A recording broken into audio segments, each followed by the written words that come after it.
بسم الله الرحمن الرحيم. الحمد لله نحمده ونستعينه ونستغفره ونؤمن به ونتوكل عليه ونعوذ بالله من شرور أنفسنا ومن سيئات أعمالنا. من يهده الله فلا مضل له ومن يضلل فلا هادي له. ونشهد أن لا إله إلا الله وحده لا شريك له. ونشهد أن سيدنا ونبينا ومولانا محمدا عبده ورسوله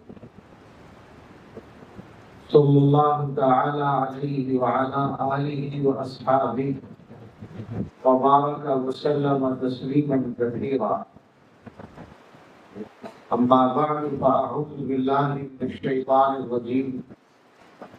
بسم الله الرحمن الرحيم.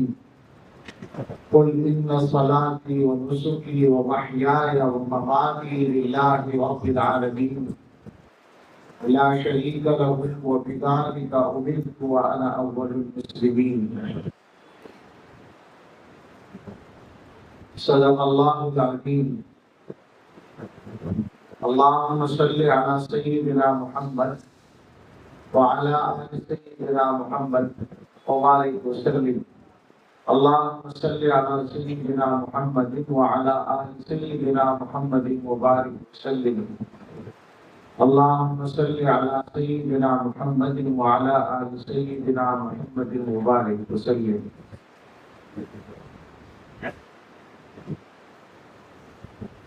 مشہور صاحب کا ایک درس عبرت، ایک قصیدہ کہہ لیں، نظم کہہ لیں، نصیحت کی پہلے پڑھی گئی ایک اور ہے ان کی مختصر کچھ اشعار اس کے پڑھتے ہیں. جہاں میں ہے عبرت کے ہر سو نمونے، مگر تجھ کو اندھا کیا رنگ و بو نے. کبھی غور سے بھی یہ دیکھا ہے تو نے، جو معمور تھے وہ محل اب ہے سونے. جگہ جی لگانے کی دنیا نہیں ہے، یہ عبرت کی جا ہے تماشا نہیں ہے. ملے خاک میں اہل شام کیسے کیسے، مکی ہو گئے لامکاں کیسے کیسے. ہوئے نامور بے نشان کیسے کیسے، زمین کھا گئی نوجوان کیسے کیسے. جگہ جی لگانے کی دنیا نہیں ہے، یہ عبرت کی جا ہے تماشا نہیں ہے. زمین کے ہوئے لوگ بے بند کیا کیا، ملوک و حضور و خدا بند. یعنی بادشاہ لوگ ملوک و حضور و خدا بند کیا کیا. دکھائے گا تو زور تا چند کیا کیا، اجل نے پچھاڑے تنو مند کیا کیا. جگہ جی لگانے کی دنیا نہیں ہے، یہ عبرت کی جا ہے تماشا نہیں ہے. اجل نے نہ کسرا ہی چھوڑا نہ دارا، ایسے بادشاہ ان کے سکے چلتے ہوئے. اجل نے نہ کسرا ہی چھوڑا نہ دارا، اسی سے سکندر صفا کے بہارا. حرک لے کے کیا کیا نہ حسرت سدھارا، پڑا رہ گیا سب یہی ٹھاٹ سارا. جگہ جی لگانے کی دنیا نہیں ہے، یہ عبرت کی جا ہے تماشا نہیں ہے. تجھے پہلے بچپن میں برسوں کھلایا، جوانی نے پھر تجھ کو مجنوں بنایا. بڑھاپے نے پھر آ کے کیا کیا ستایا، اجل تیرا کردے کی بالکل صفایا. جگہ جی لگانے کی دنیا نہیں ہے، یہ عبرت کی جا ہے تماشا نہیں ہے. ایک اگلا جو مصرع ہے وہ ہم سب کی تقریباً ہم سب کی اللہ الرحیم اللہ میں کچھ لوگ بچے ہوئے ہوں گے انشاءاللہ، لیکن ہم جیسے اکثر لوگوں کی مشترکہ بیماری یہی تجھ کو دھن ہے رہوں سب سے بالا. یہ خواہش جو ہے یہ بڑی مشکل سے نکلتی ہے. یہی تجھ کو دھن ہے رہوں سب سے بالا، اور زینت نرالی ہو فیشن نرالا. دیا کرتا ہے کیا یوں ہی مرنے والا، تجھے حسن ظاہر نے دھوکے میں ڈالا ہے.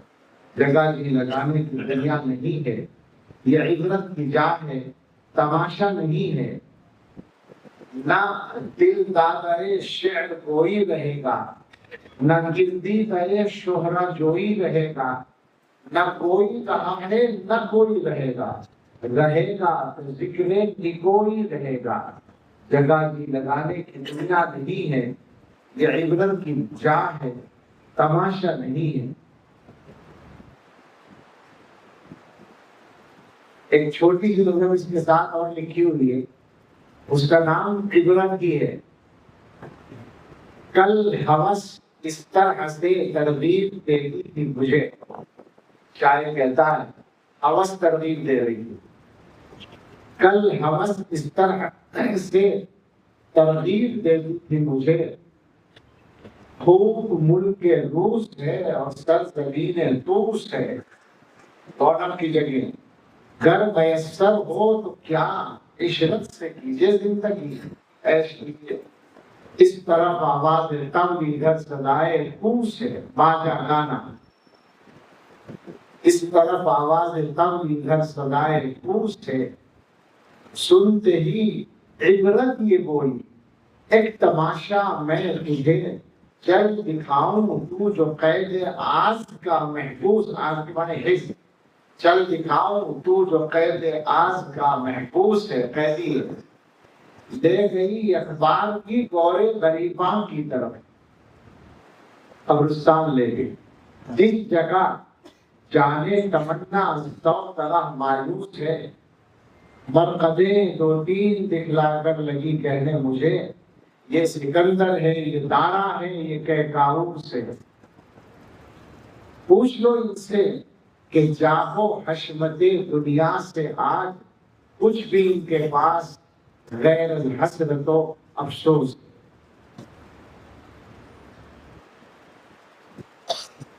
اللہ تعالیٰ سے دعا کرے اللہ تعالیٰ ہمیں آخرت کی صحیح معنی میں فکر عطا فرمائے۔ ایک حدیث ہم نے مغرب کے بعد والے بیان سے پڑھی تھی، خطبے میں پڑھی تھی، بعد میں اس کا ترجمہ نہیں ہوا۔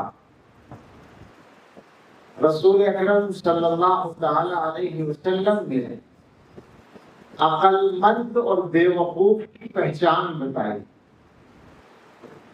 ہمارے زمانے کے اعتبار سے عقل مند، اسمارٹ، چالاک ہونے کا معیار کچھ الگ ہے۔ جو آدمی لوگوں کو زیادہ سے زیادہ بے وقوف بنا لے وہ عقل مند ہے، لیکن معیار تو اصل وہی ہوگا جو صاحب وحی کی زبان سے نکلا ہوگا۔ حضرت محمد رسول اللہ صلی اللہ علیہ وسلم نے جو فرمایا کہ الکیس عقل مند وہ ہے، من دانا نفسہ، جو اپنے نفس کو تابع بنا لے، وعمل لما بعد الموت، اور موت کے بعد کے لیے کام کرے، موت کے بعد کے لیے عمل کرے، والعاجز، اور بے وقوف وہ ہے یا ناکام وہ آدمی ہے، من اتبع نفسہ ہوا وتمنى على اللہ، جو اپنے نفس کو خواہش کے پیچھے چلاتا رہے اور اللہ کے بارے میں تمنا کرتا رہے کہ اللہ مجھے یوں نواز دے اور یوں نواز دے۔ ایک حدیث میں یہ مضمون آیا کہ قرآن کریم کی آیت نازل ہوئی، افمن شرح اللہ صدرہ للاسلام فهو على نور من ربه وويل للقاسية قلوبهم من ذكر الله أولئك في ضلال مبين۔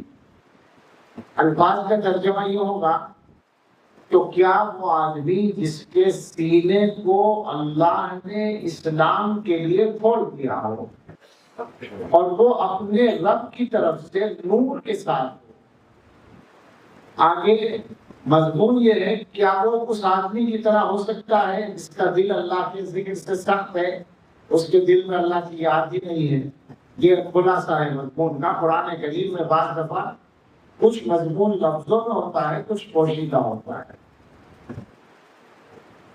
یہ جب آیا کہ اللہ تعالیٰ نے کسی کا سینہ اسلام کے لیے کھول دیا. تو حضرات صحابہ رضی اللہ تعالیٰ عنہ جو تھے وہ ہر بات کو گہرائی سے سمجھا کرتے تھے. حضرات صحابہ کے بارے میں ہمیشہ یاد رکھیں کہ دنیا کے سب سے زیادہ ایماندار اور دنیا کے سب سے زیادہ سمجھدار لوگ، اور اس کی دلیل یہ ہے کہ ان کو سید الانبیاء حضرت محمد صلی اللہ علیہ وسلم کے ساتھ رہنے کے لیے اور ان سے دین لے کر آگے پہنچانے کے لیے جو قیامت تک کے لیے ہے اس کے لیے منتخب کیا گیا.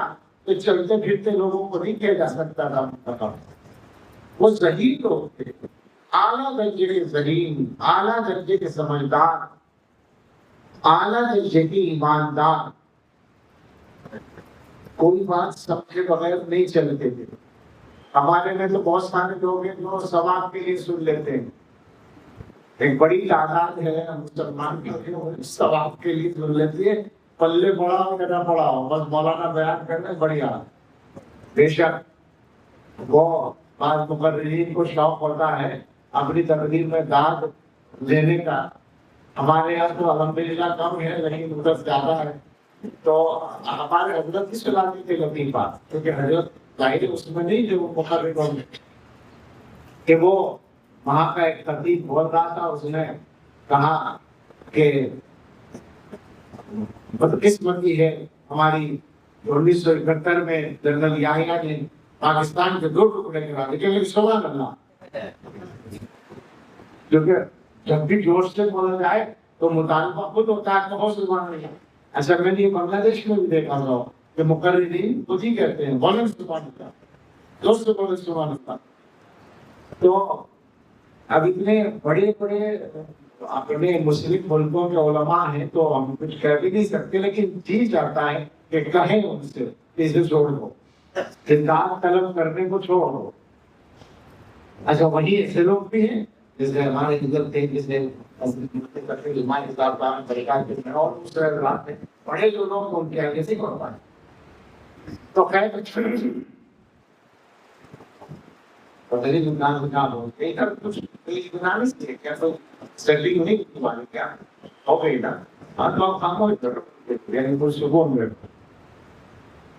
تو حضرات صحابہ کہیں یہ نہیں تھا کہ صاحب ثواب کے لیے سن لیا سبحان اللہ کہہ لیا چھٹی ہو گئی. ان کے یہاں تو سب کچھ سمجھنا تھا اور عمل کرنا. سمجھنا اس لیے تھا کہ عمل کرنا تھا.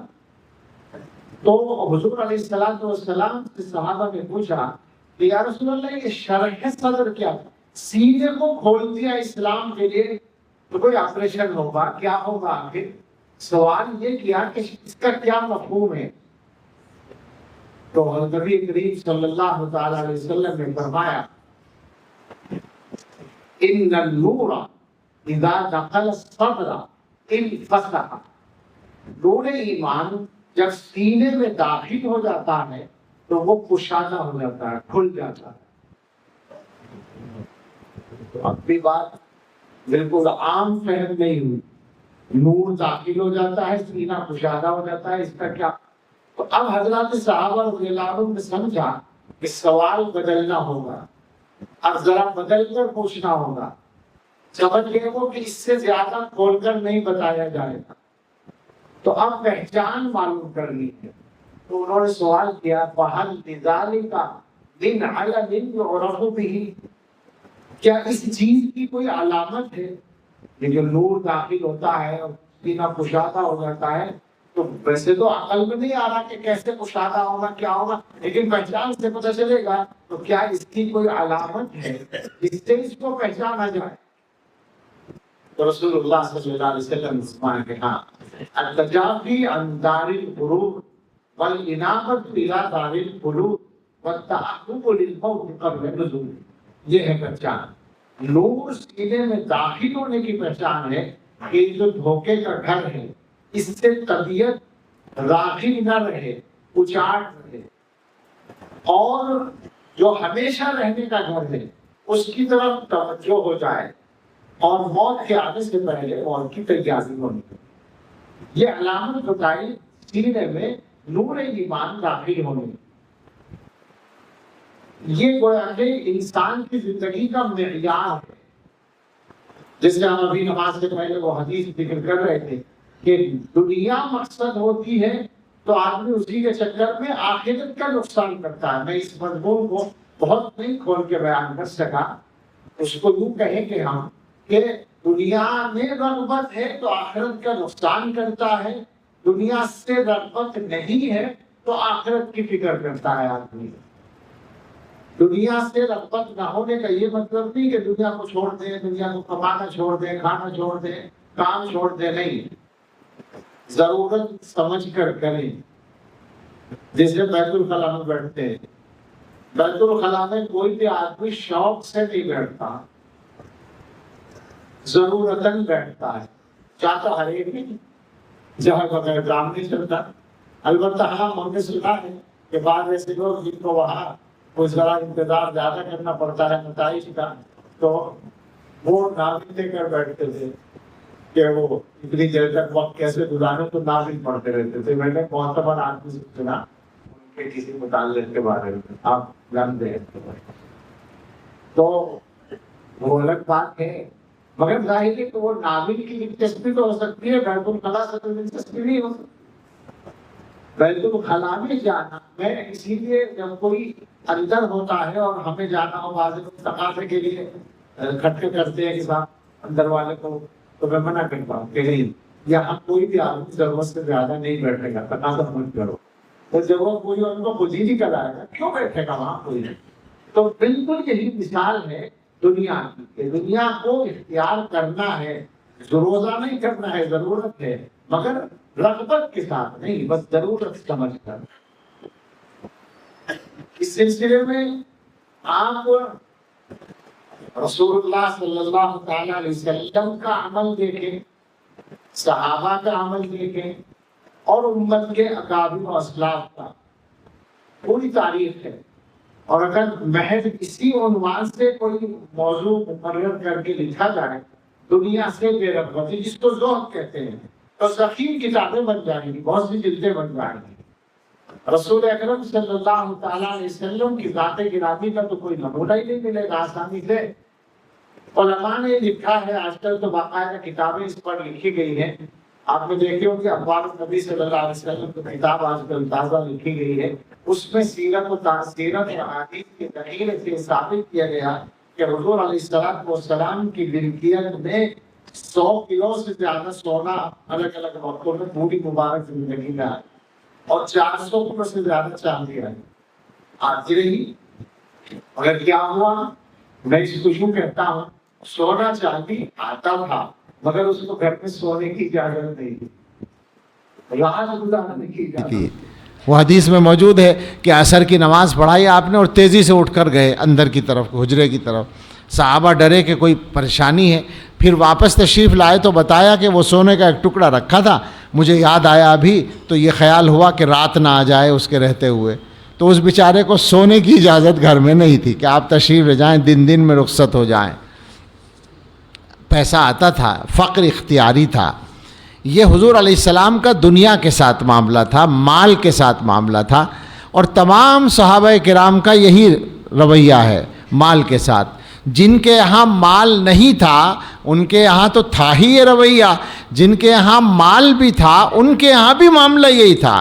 وہ حضرت عثمان غنی رضی اللہ عنہ یا حضرت عبد الرحمن ابن عوف رضی اللہ تعالیٰ عنہ، کسی کے یہاں بھی مال کی اہمیت اور حیثیت کچھ نہیں تھی. یہی امت کے سارے بڑوں کے آپ کو ملے گا. مال اصل نہیں، دنیا اصل نہیں، آخرت اصل. حضرت تھانوی رحمۃ اللہ علیہ کو ایک نواب صاحب نے ایک بڑا ہدیہ اپنے لوگوں کے ذریعے بھیجا، اور اس سلسلے میں خط و کتابت ہوئی. وہ مجھے صحیح مقدار اس وقت مستحضر نہیں ہے، لیکن آج کے حساب سے وہ کروڑوں میں تھا.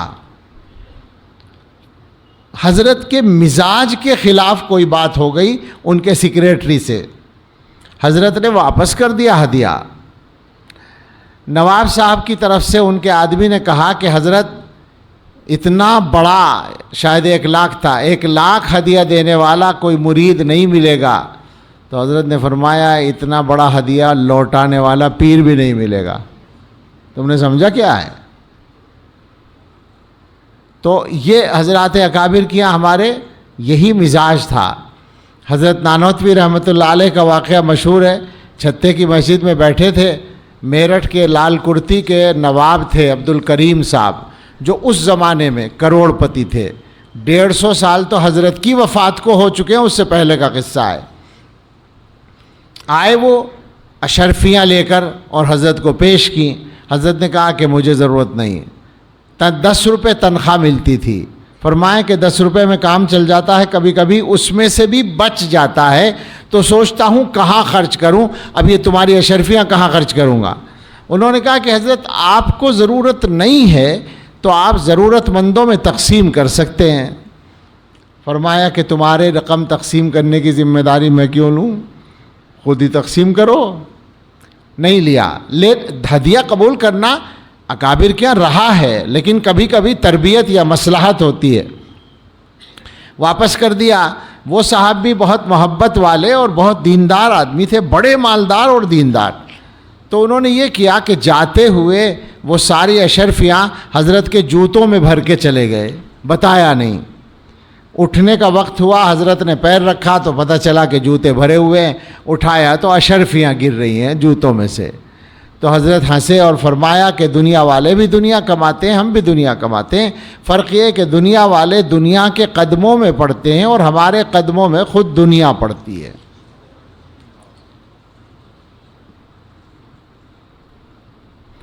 حضرت شیخ الاسلام حضرت مدنی رحمۃ اللہ علیہ,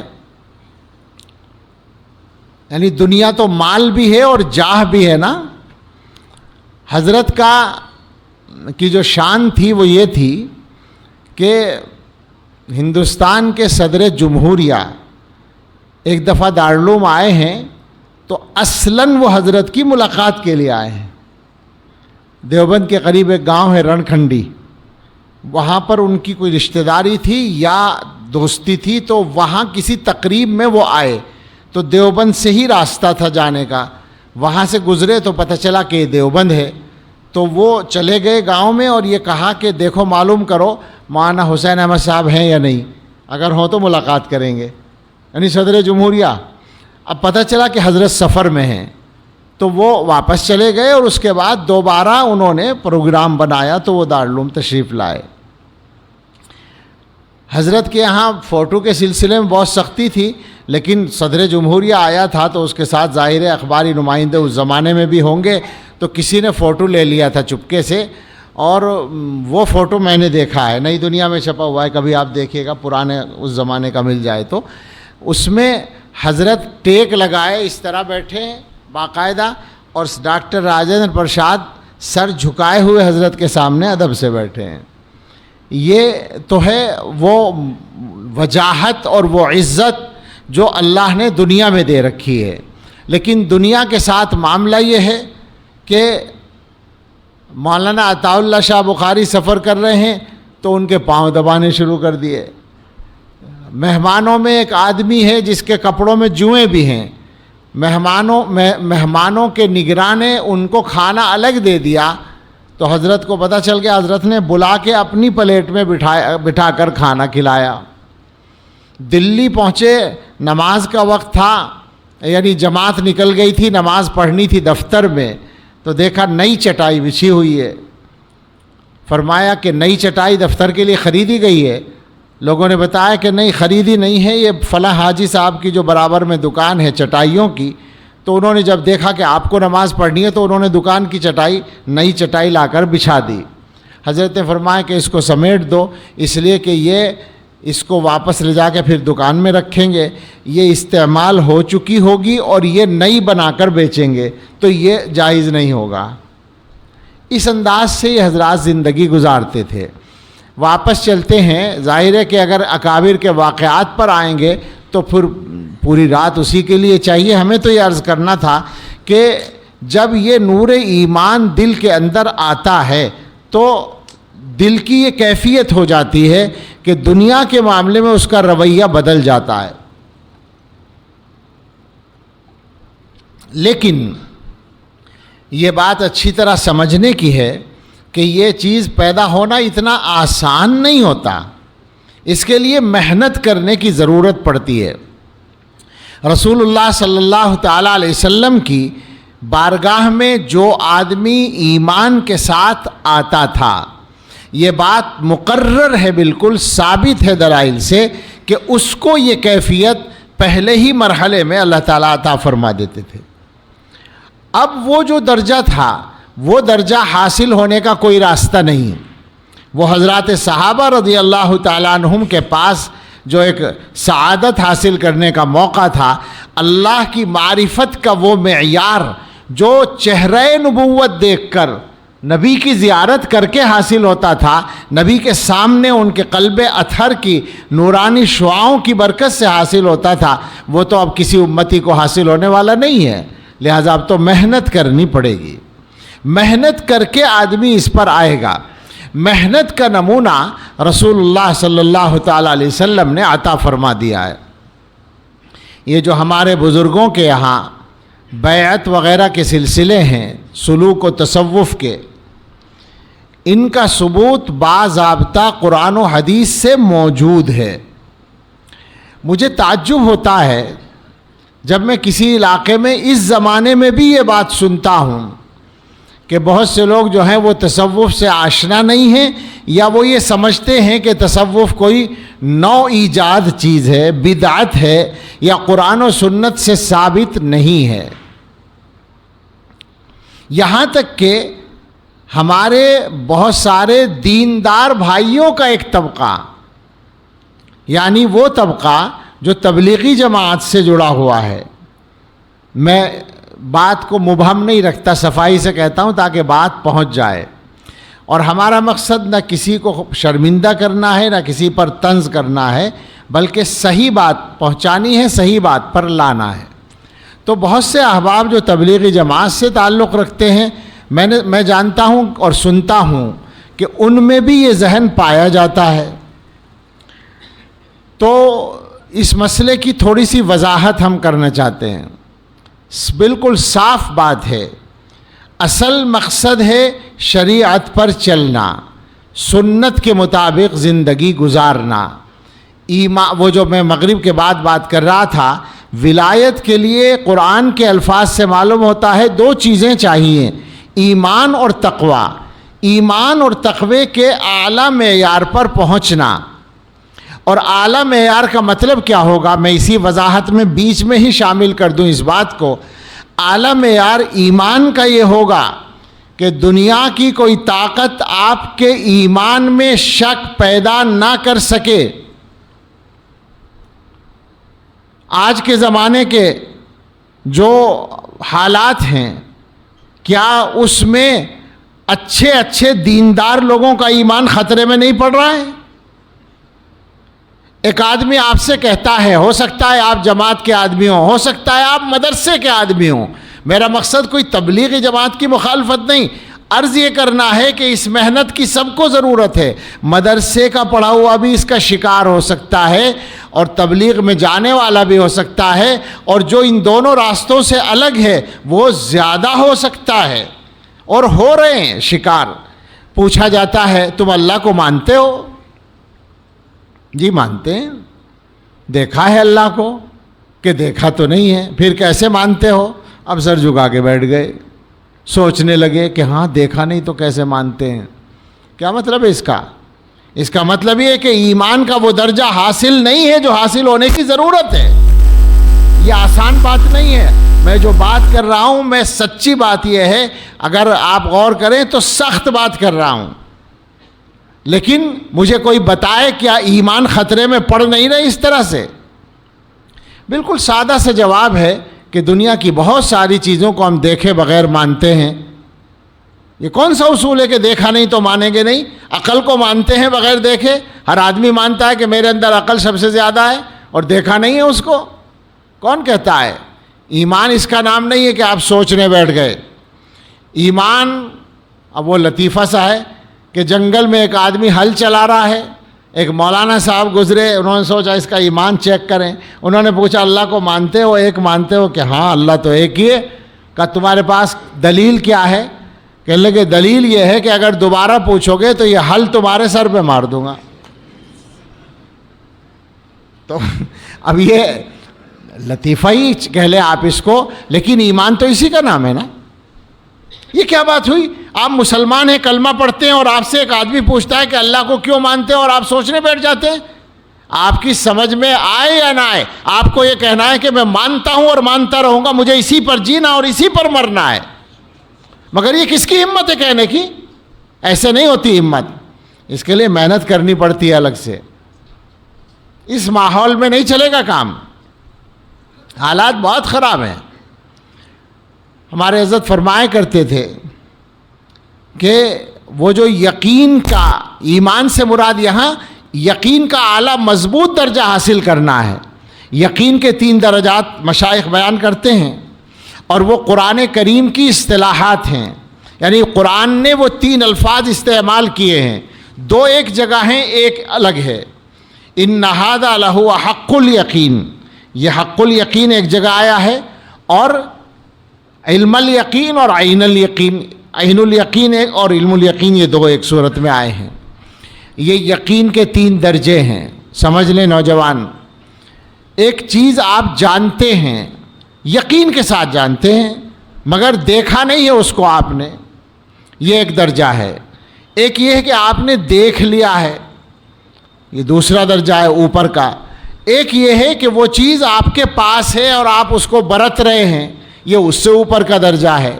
پرانے زمانے میں اکابر نے مثال دی تھی، حضرت حاجی امداد اللہ مہاجر مکی رحمۃ اللہ علیہ نے، کہ آگ جلانے کا کام کرتی ہے، یہ سب کو پتہ ہے، یہ علم الیقین ہے. لوہا آگ میں ڈالا اور ہم نے اس کو سرخ ہوتا ہوا دیکھ لیا تو ہماری آنکھوں نے دیکھ لیا، یہ عین الیقین ہو گیا. اور خود لوہے پر جو گزر رہی ہے وہ حق الیقین ہے. ہمارے حضرت اس کی آسان مثال اس زمانے کے حساب سے دیتے تھے. چائے، آپ اپنے گھر میں گئے، آپ نے اہلیہ سے کہا بھائی چائے چاہیے، انہوں نے کہا ٹھیک ہے، وہ چائے لینے چلی گئیں. اب آپ کو یقین ہے کہ جو چائے آئے گی وہ گرم ہوگی. ہم نے بھی چائے کو کہا تھا، ملی نہیں اب نہیں، وہ تو ضمناً جملہ محترز. چائے کا جب آدمی وہ ہو چائے پینے والا، تو واہ ری چائے تیری چاہ نرالی دیکھی، تیرے عاشق کے صدا ہاتھ میں پیالی دیکھی.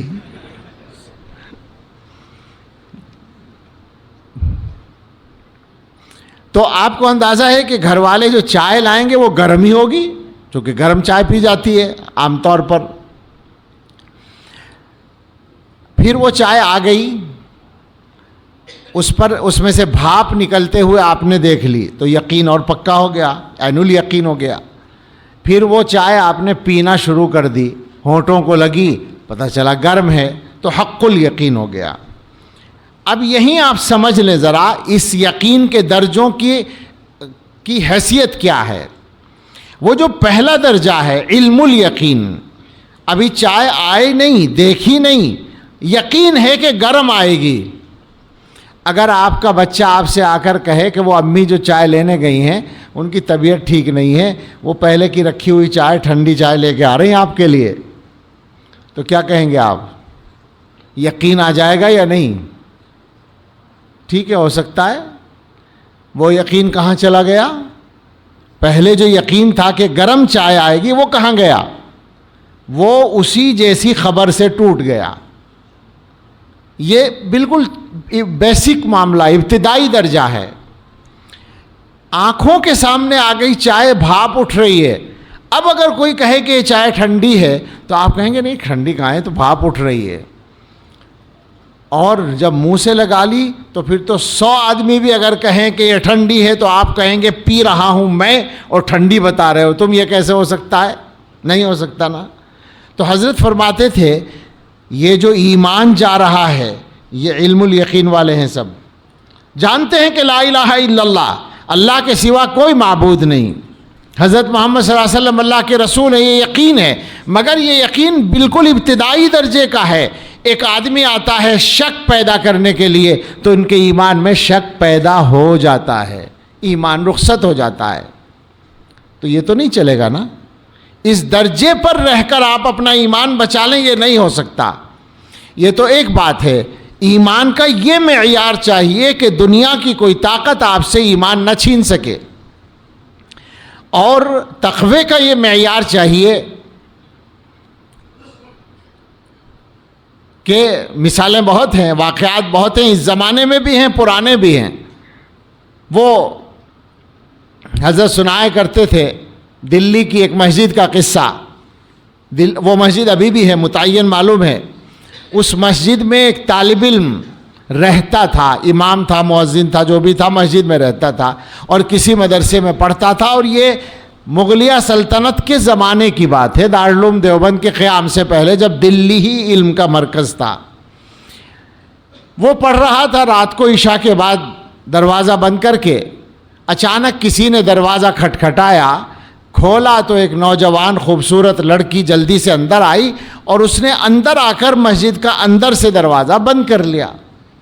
اب یہ سٹپٹایا، کیا مسئلہ ہے؟ اس نے کہا بھائی کیا بات ہے، اس طرح کیوں آئی ہو اور دروازہ کیوں بند کیا؟ اس نے کہا میری بات سن لو، پریشان مت ہو، یہاں جھگڑا ہو رہا ہے سامنے، میرا ادھر گھر ہے اور ادھر سے میں آ رہی ہوں رشتہ داروں کے یہاں سے، اور یہ ادھر جھگڑا ہو رہا ہے، لوگ مار رہے ہیں ایک دوسرے کو، راستہ وہی ہے میرا، تو اب میں وہاں سے گزروں گی تو میرے اوپر بھی حملہ ہو سکتا ہے.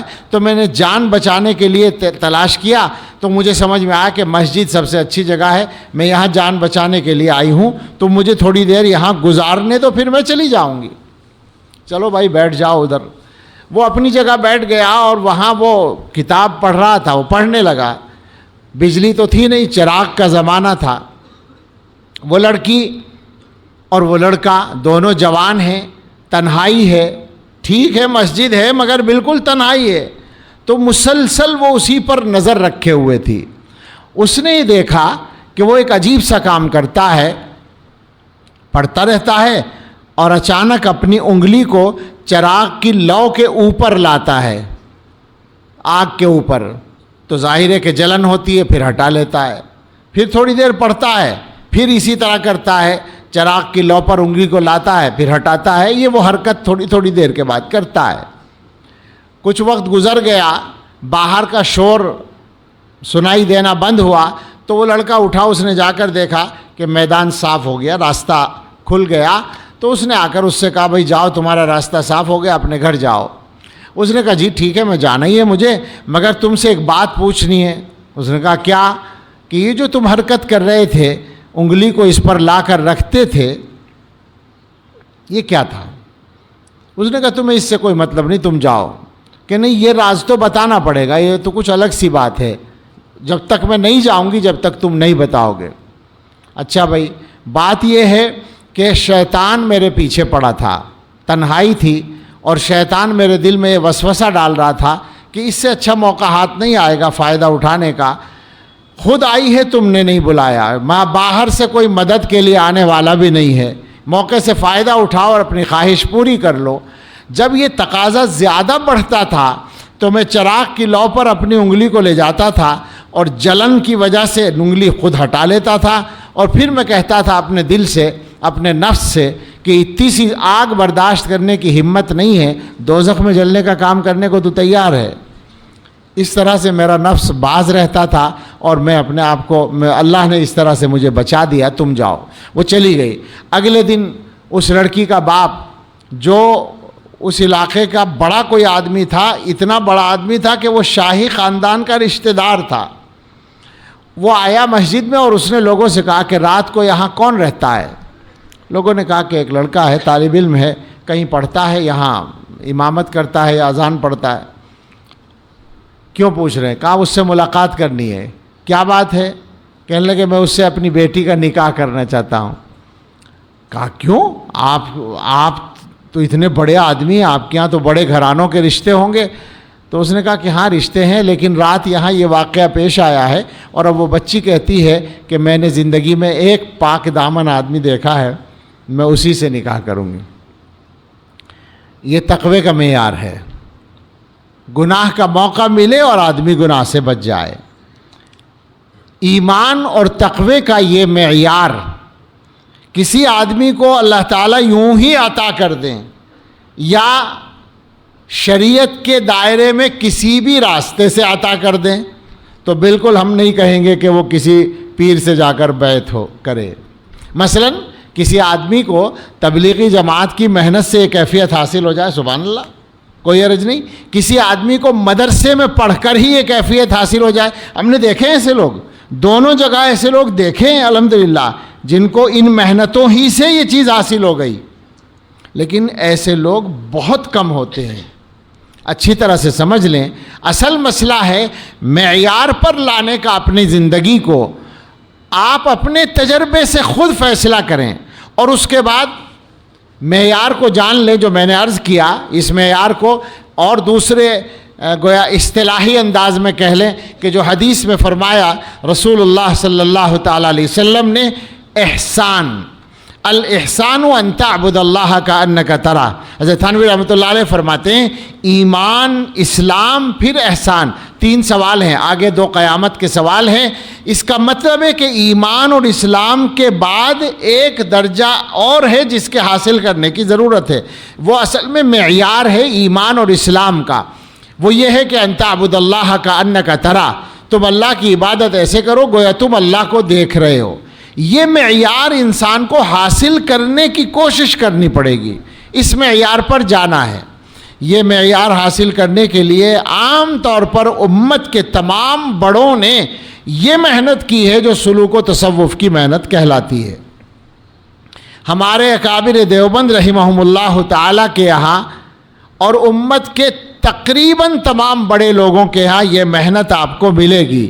اب ظاہر تاریخ بیان کرنے کا موقع نہیں ہے، مگر میں اشارہ کروں اگر تو یوں عرض کروں کہ امت کی تاریخ میں دوسری صدی کے بعد، دوسری صدی سے لے کر جتنے بڑے بڑے کارنامے انجام دیے گئے ہیں تقریباً سارے ان حضرات کے ذریعے انجام پائے ہیں جنہوں نے کسی کے ساتھ رہ کر اپنی اصلاح کے لیے محنت کی۔ سارے علمی کارنامے بھی، جہادی کارنامے بھی۔ بہت سے لوگ یہ سمجھتے ہیں کہ تصوف و سلوک جو ہے وہ انسان کو میدان سے ہٹا دیتا ہے، تو ہمیں کوئی مثالیں بتائے ان حضرات کی جنہوں نے امت کے اندر بڑے بڑے کارنامے انجام دیے۔ کون تھے وہ لوگ؟ اب نام لینے کا موقع نہیں، لیکن اکابر دیوبند کا تو نام بھی لیا جا سکتا ہے، اور ہماری پوری تاریخ ہے۔ مجدد الفسانی، ان کی کوئی مثال ملے گی کہ اتنی بڑی طاقتور حکومت سے انہوں نے ٹکر لی ہے؟ سب سے بڑے صوفی ہیں وہ۔ ہمارے اکابر حضرت شاہ ولی اللہ نے بادشاہوں کی اصلاح کا کام کیا ہے، کتنے بڑے صوفی ہیں وہ۔ حضرت نانوتوی رحمۃ اللہ علیہ، حضرت گنگوہی رحمۃ اللہ علیہ، حضرت تھانوی رحمۃ اللہ علیہ، حضرت مدنی رحمۃ اللہ علیہ، حضرت شیخ مولانا زکریا صاحب رحمۃ اللہ علیہ، اور بھائی پکی بات حضرت مولانا الیاس صاحب رحمۃ اللہ علیہ بھی، اس میں کوئی شک کی گنجائش نہیں۔ حضرت مولانا الیاس صاحب رحمۃ اللہ علیہ حضرت گنگوہی رحمۃ اللہ علیہ سے بیعت تھے، اور خلافت ان کو ملی حضرت مولانا خلیل احمد صاحب سہارنپوری رحمۃ اللہ علیہ سے، جو شیخ الحدیث صاحب کے بھی شیخ تھے، یعنی چچا بھتیجے دونوں کو خلافت ایک ہی شخصیت سے ملی ہے۔ تو حضرت مولانا الیاس صاحب رحمۃ اللہ علیہ، حضرت مولانا یوسف صاحب رحمۃ اللہ علیہ، حضرت مولانا انعام الحسن صاحب رحمۃ اللہ علیہ، سارے کے سارے حضرات نے سلوک والی محنت بھی کی ہے اور اس لائن سے اپنے آپ کو بنایا ہے۔ اور کیا یہ بھول جائیں گے تبلیغ والے لوگ جو حضرت مولانا الیاس صاحب فرماتے تھے کہ جب زیادہ دن ہو جاتے ہیں میوات وغیرہ کے علاقوں میں تو 2-3 دن کے لیے رائے پور جایا کرتا ہوں، یکسوئی کے ساتھ خانقاہ کے ماحول میں۔ کیسے بلا دیں گے اس کو؟ تو یہ محنت جو ہے اپنی جگہ ایک ضرورت ہے۔ میں پہلے کہہ چکا ہوں، ہم کوئی بات اعتدال سے ہٹ کر نہیں کہنا چاہتے۔ رسول اللہ صلی اللہ علیہ وسلم سے ثابت ہے، یہ میں نے کہا تھا، قرآن میں عورتوں کی بیعت کا ذکر ہے، حدیث میں مردوں کی بیعت کا ذکر ہے، اور متعین طور پر مردوں کی بیعت تو فقط یہی بیعت ہے جو اصلاح والی بیعت ہے۔ عورتوں کی بیعت میں تو امتحان والی بیعت بھی ہو سکتی ہے وہ بعض حضرات کے خیال سے، لیکن ہے وہ مسلمان عورتوں کی بیعت، وہ بھی بیعت، یا ایھا النبی اذا جاءک المؤمنات یبایعنک۔ لیکن عبادہ ابن صامت رضی اللہ تعالیٰ عنہ کی حدیث صحیح ہے بالکل، جس میں یہ موجود ہے کہ حضور صلی اللہ علیہ وسلم نے فرمایا بایعونی، مجھ سے بیعت کرو۔ اب ہم نے پوچھا کس چیز پر بیعت کریں؟ صحابہ یہ سمجھتے تھے بیعت اسلام کے لیے ہوتی ہے یا بیعت جہاد کے لیے ہوتی ہے، یہ بیٹھے بیٹھے کون سی بیعت ہو رہی ہے؟ تو فرمایا کہ ان کاموں کے لیے بیعت کرو کہ فلاں گناہ نہیں کرو گے، فلاں نہیں کرو گے، فلاں نہیں وہی جو اصلاح والی بیعت ہے۔ ایک مرتبہ حضرت مفتی سعید صاحب پالنپوری رحمۃ اللہ علیہ نے مجھ سے فرمایا کہ رسول اللہ صلی اللہ علیہ وسلم نے بیعت تو کیا ہے، یہ والی بیعت جو ہے سلوک والی بیعت کی ہے، مگر خلافت نہیں دی کسی کو۔ تو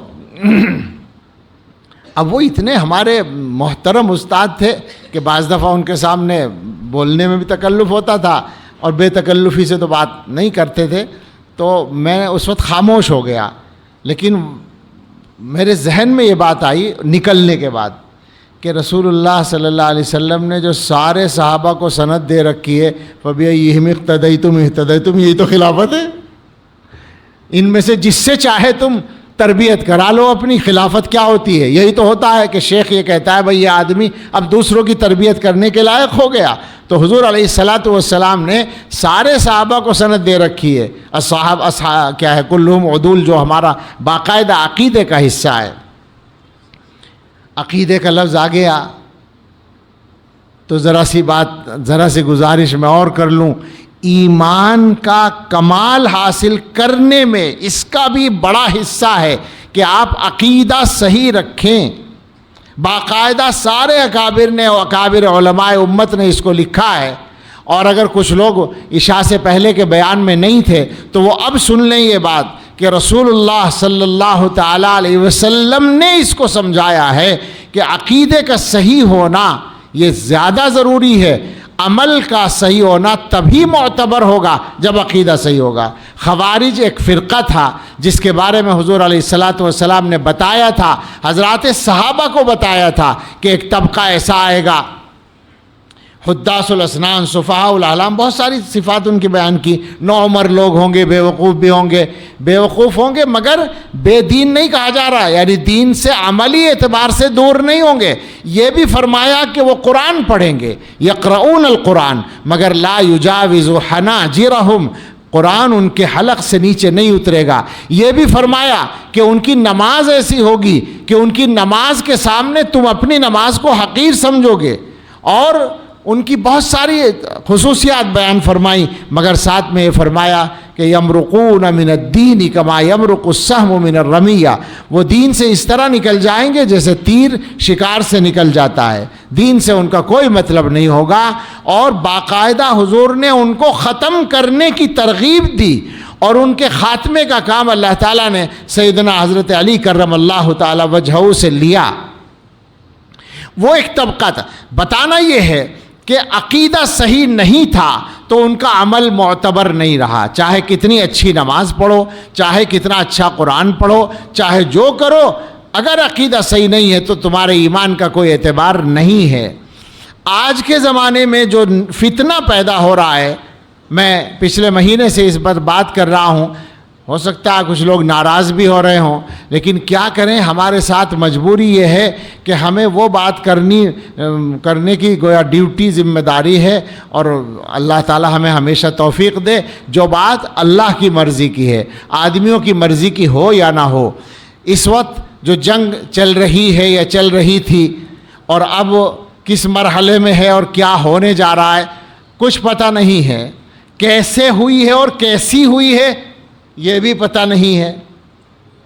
فی الحال تو اتنا پتہ ہے کہ وہاں سے زیادہ ادھر حملہ ہوا ہے، نہیں ایسا؟ اسلامی ملکوں پر زیادہ ہوا ہے نا۔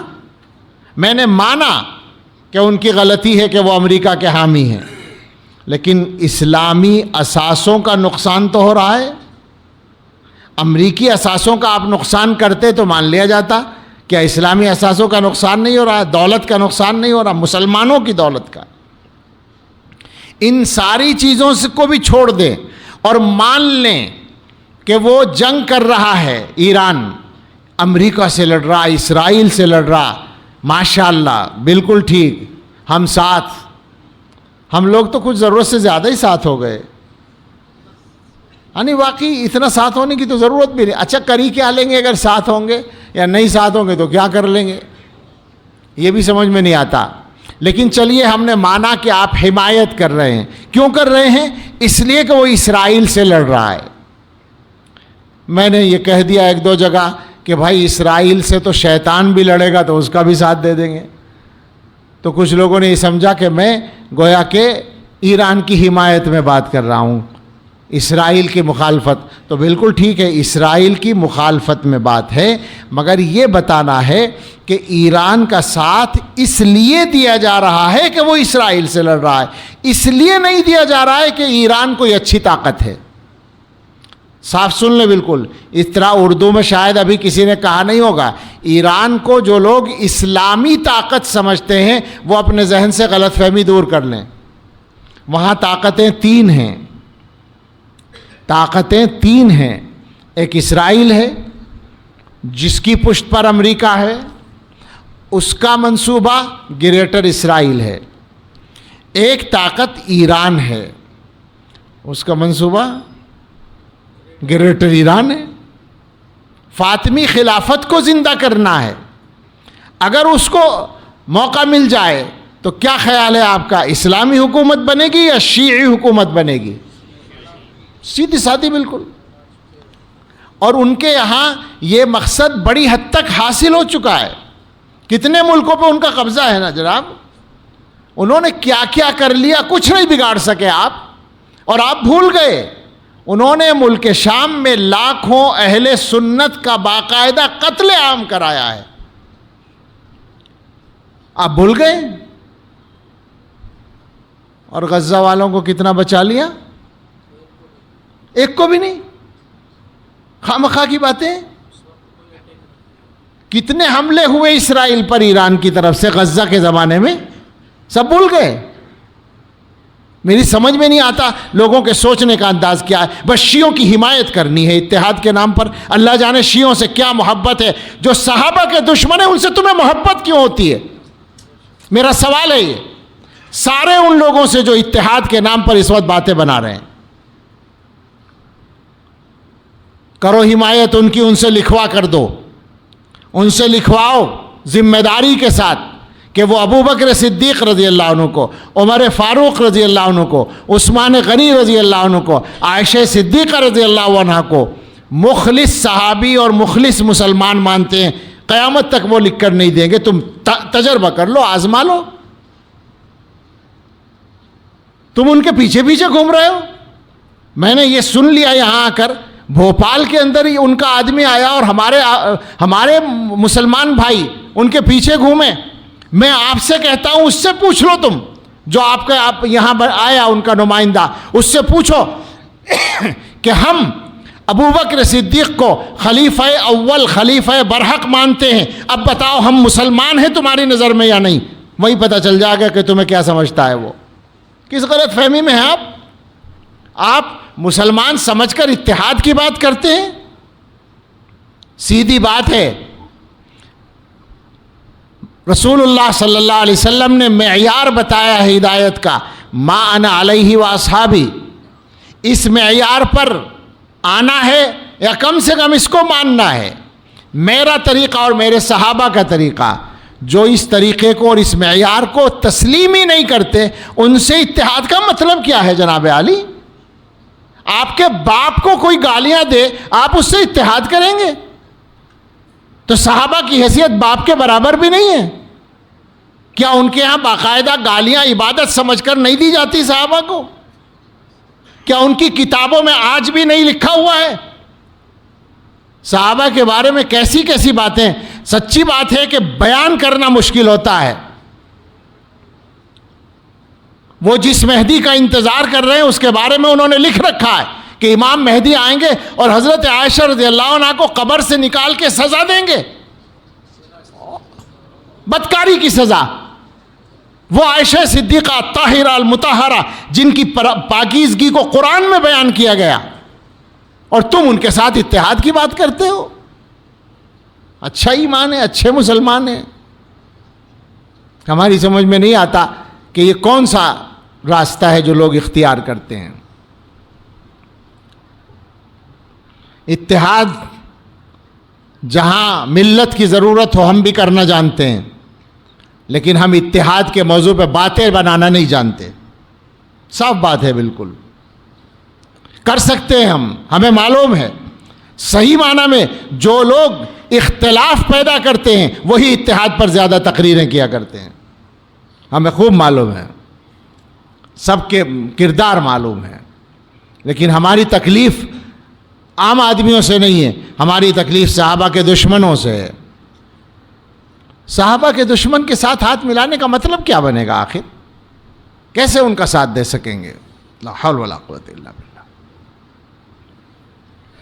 یاد رکھیں عقیدہ نمبر 1 پر ہے، باقی سب کچھ بعد میں ہے۔ اپنے عقیدوں کو بھی ٹھیک رکھیں، ادھر ادھر نہ جائیں، دین سیکھنے کے لیے کسی ڈاکٹر اور انجینئر کے چکر میں نہ پڑیں۔ معاف کریں میرا لہجہ سخت ہے وہاں سے، صحابہ کی بات کی وجہ سے میں بات سختی سے نہیں کرنا چاہتا، سمجھانا چاہتا ہوں۔ دین سیکھنا ہے تو معتبر راستوں سے دین سیکھیں۔ معتبر راستہ کیا ہے؟ دین کس کا ہے؟ دین ہے اللہ کا اور حضرت محمد الرسول اللہ کا صلی اللہ علیہ وسلم۔ حضرت محمد صلی اللہ علیہ وسلم سے دین کس نے سیکھا؟ صحابہ نے، اور صحابہ سے انجینئر مرزا نے یا فلاں اور فلاں جماعت کے سربراہ نے؟ مجبور کرتے ہیں لوگ بولنے پر۔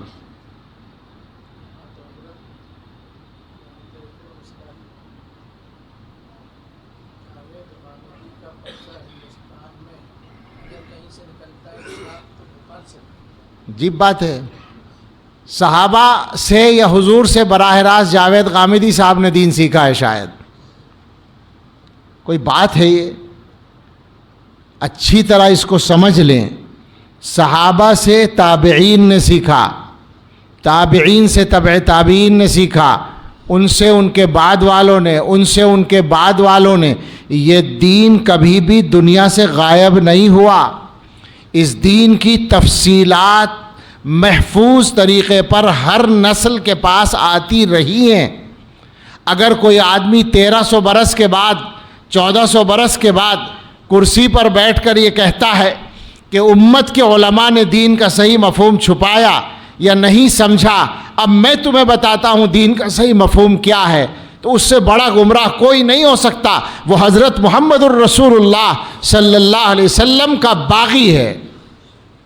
یاد رکھیں آپ، حضور علیہ السلام فرماتے ہیں لا تجتمع امتی علی الضلالہ، میری امت گمراہی پہ جمع نہیں ہوگی۔ حضور فرماتے ہیں لا تزال طائفۃ من امتی منصورین لا یضرهم من خذلہ، مختلف الفاظ سے روایت ہے، میری امت میں ہمیشہ ایک گروہ، ایک جماعت ایسی رہے گی جو حق پہ قائم رہے گی اور ان کو کوئی مدد کرے نہ کرے کوئی فرق نہیں پڑے گا۔ یہ ہر دور میں امت میں ہدایت محفوظ رہے گی، اس کی گارنٹی ہے حدیثوں میں۔ تو کیا مطلب ہے اس بات کا کہ آج بیٹھ کر کوئی آدمی دین کی وہ تشریح کرے جو امت کے علماء میں سے کسی نے نہ کی ہو اور آپ اس کو ماننا شروع کر دیں؟ دین آپ کے گھر کا ہے، دین آپ کی عقل کے تابع ہے۔ کیا مطلب ہے آخر؟ کیوں دھوکہ کھاتے ہیں لوگ؟ میں سمجھانے کے لیے کہتا ہوں۔ بطور مثال میں کمپیوٹر نہیں جانتا، میں سائنس نہیں جانتا، تو سائنس یا کمپیوٹر کے معاملے میں مجھے کوئی دھوکہ دینا چاہے تو دے سکتا ہے، لیکن مجھے اتنی عقل ہونی چاہیے کہ میں سائنس کے معاملے میں کس سے بات کروں، کمپیوٹر کے معاملے میں کس سے پوچھوں۔ معتبر عالم کا، معتبر جاننے والے کا مجھے اندازہ ہونا چاہیے۔ ایسے ہی ہم آپ سے کہتے ہیں کہ آپ دین کے عالم نہیں ہیں، دین آپ کو سیکھنا ہے، تو کم سے کم اتنی پہچان آپ کو ہونی چاہیے کہ کس سے سیکھنا ہے۔ اس کو اچھی طرح سے یاد رکھیں، ہمیشہ یاد رکھیں، اور یہ یقین رکھیے کہ ہماری کسی سے ذاتی لڑائی نہیں ہے۔ جو نام میں نے لیے وہ مجبوری میں لیے تاکہ پیغام پہنچ جائے۔ ہمیں کیا فرق پڑتا ہے اگر غامدی صاحب کو یا مرزا کو 2-4 ہزار یا 10-5 لاکھ آدمی بھی ماننے لگے، جائیں بھاڑ میں۔ وہ میں گھٹیا لفظ بولا ہے، میں نے قصدن بولا ہے، کیا فرق پڑتا ہے؟ مسئلہ یہ نہیں ہے کہ کوئی ہماری بھیڑ کم ہو رہی ہے، مسئلہ یہ نہیں ہے کہ ہمیں اپنا گروپ بنانا ہے، مسئلہ یہ ہے کہ ڈیوٹی ہے دین کو اس کی اصلی شکل میں محفوظ رکھنے کی، مسئلہ یہ ہے کہ دین کا دفاع کرنے کی ڈیوٹی ہے، مسئلہ یہ ہے کہ حضور علیہ السلام نے باقاعدہ نقطے متعین کیے ہیں کہ کس کس طرح سے کرنا ہے، ینفون عنہ تحریف الغالین وانتحال المبتلین وتأویل الجاہلین۔ ہم تو ان لوگوں کی غلطیوں پر بھی بات کریں گے جو ہمارے اپنے ہوں گے اور ہمارے بڑوں کے راستے سے ہٹیں گے، اس پر بھی ہم بات کریں گے، مجبور ہیں ہم بات کرنے پر۔ لڑائی کسی سے نہیں ہے، برائی کسی کی نہیں کرتے، ذاتی برائی کسی کی نہیں کرتے۔ میں بولتا ہوں، صاف بولتا ہوں کچھ لوگوں کی غلطیوں پر، لیکن ان کی ذاتی بات کوئی مجھ سے کرے میں پسند نہیں کرتا، کبھی نہیں سنتا۔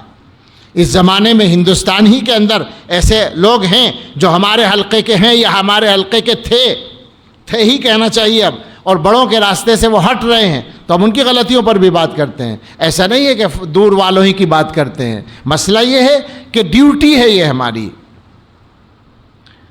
اتحاد بہت اچھی چیز ہے، مگر اتحاد انہی کے ساتھ ہوگا جن کے ساتھ عقیدے میں بھی اتحاد ہو، ورنہ کیا مطلب ہے اتحاد کا؟ اللہ تعالی ہم سب کو ہدایت عطا فرمائے، ہدایت پر قائم رکھے۔ میری باتیں بہت سارے لوگوں کو ناپسند ہوں گی، لیکن میں کیا کروں؟ آپ کی پسند سے نہیں بولنا ہے، اللہ کی پسند سے بولنا ہے۔ مجھے کوئی سمجھا دے یہ بات کہ میں جو بول رہا ہوں وہ اللہ کی مرضی کے خلاف ہے تو بس ٹھیک ہے چھوڑ دیں گے، لیکن یہ بات انشاءاللہ نہیں ہو پائے گی۔ علماء سے گزارش ہے کہ اس پہلو سے بہت زیادہ چوکس رہیں اور اس طرح کے معاملات میں کمزوری نہ دکھائیں۔ ہم اگر دین کی اصلی شکل کی حفاظت نہیں کر سکتے تو ہم ہیں کس کام کے لیے آخر؟ پھر ہمارا مصرف کیا ہے؟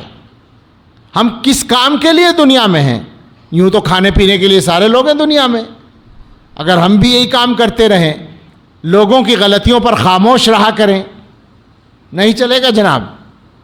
علماء کا فرض منصبی ہے، آپ کو کسی کے دباؤ میں کام نہیں کرنا۔ اب ظاہر ہے تنہا علماء کی مجلس ہوتی تو میں اور بات کرتا اس پر، لیکن اشارہ کیا مختصر کہہ لوں، مختصراً بات ہو ہی گئی۔ واپس آتے ہیں اپنے اصل موضوع کی طرف۔ بھائی، ایمان کو بچانا اور ایمان کو بنانا ہے۔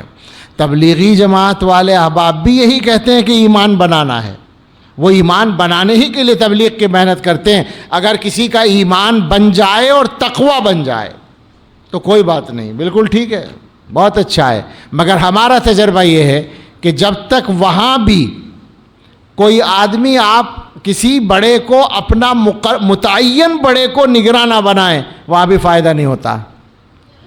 اسی لیے تو تبلیغ کے اکابر بیعت کرتے تھے، سارے کرتے آئے ہیں، موجودہ صاحب بھی کرتے ہیں۔ میں تبلیغی بھائیوں سے کہتا ہوں کہ مولانا موجودہ جو ہیں وہ بھی تو کرتے ہیں بیعت، کیوں کرتے ہیں بھئی؟ یہ تو ایک الگ کام ہے، کیوں کرتے ہیں وہ یہ کام؟ اس کا مطلب یہی ہے، میں جو کہنا چاہتا ہوں کہ اس کے ذریعے سے آپ کا ایک نگراں مقرر ہو جاتا ہے، اس سے رابطہ اگر آپ کر سکتے ہوں تو پھر اس کا فائدہ بھی ہوتا ہے۔ بہت سے لوگ مجھ سے ملتے ہیں، وہ فرماتے ہیں کہ موجودہ حضرت جی جو ہیں ہم ان سے بیعت ہیں، لیکن ظاہر ہے ان سے ملاقات نہیں ہو پاتی، رابطہ نہیں ہو پاتا، تو ہم کیا کریں؟ تو میں یہ کہتا ہوں کہ اگر ان سے بیعت ہو تو بیعت کو قائم رکھو، اور جو معمولات بتائے ہوں ان کی پابندی کرو، اور ان سے کسی ذریعے سے پوچھو کہ ہم کیا کریں، اس لیے کہ یہ تو ایک محنت ہے، اس محنت کو کرنے کی ضرورت ہے۔ ایمان کے نور کی بات ہم کر رہے تھے۔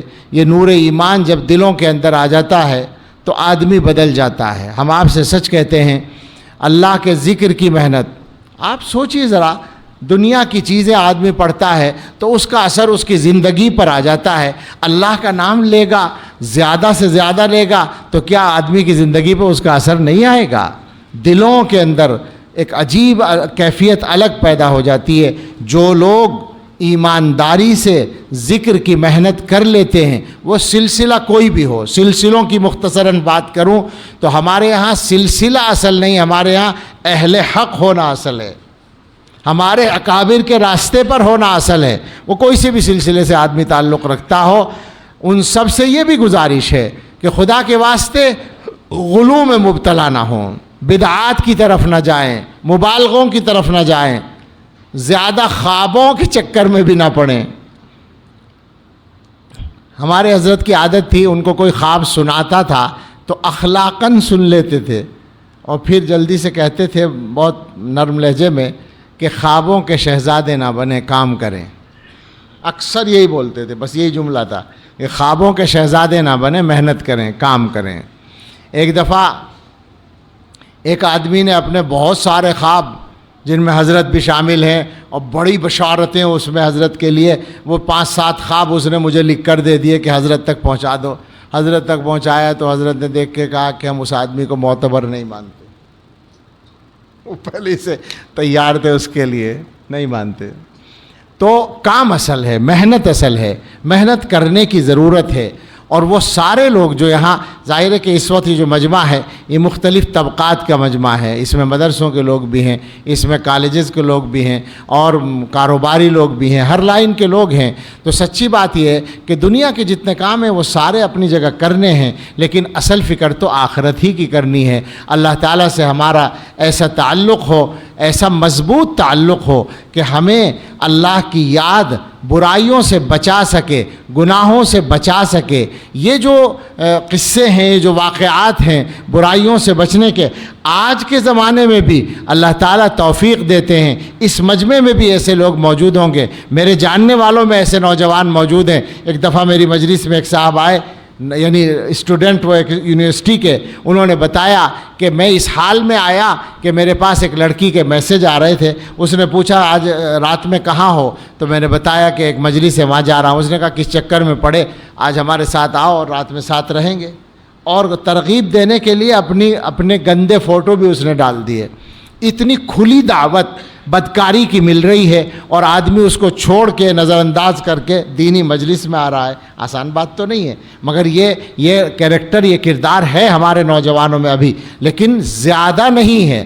ضرورت ہے کہ ہمارا ہر جوان اسی کردار کا حامل بن جائے، چونکہ دنیا آپ کو شکار کرنے کے چکر میں ہے.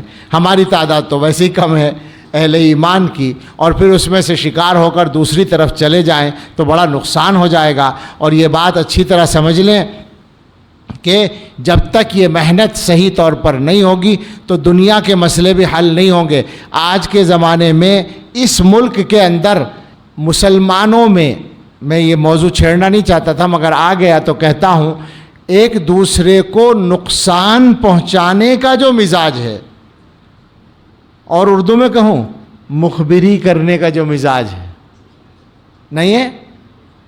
مسلمانوں کی کوئی آبادی اس سے خالی ہے؟ جب جہاں موقع ملتا ہے ہم اپنے بھائی کو نقصان پہنچاتے ہیں. کیا ہے یہ آخر؟ یہ کون سے ایمان کا تقاضا ہے؟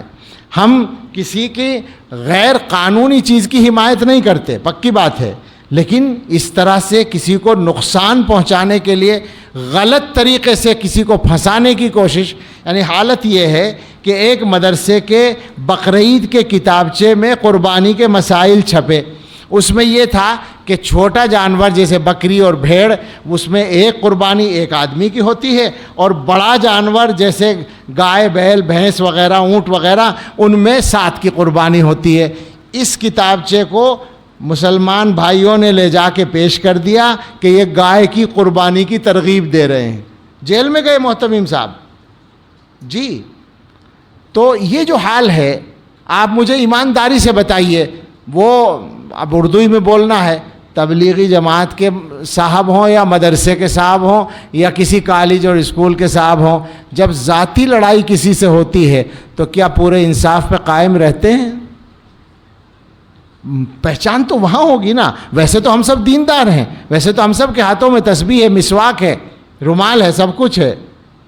مسئلہ تو وہاں ہوگا، پہچان وہاں ہوگی، دین کا پتہ وہاں چلے گا کہ جب آپ کی کسی سے لڑائی ہو تو آپ انصاف پہ قائم رہیں. کون انصاف پہ قائم ہے آج کل؟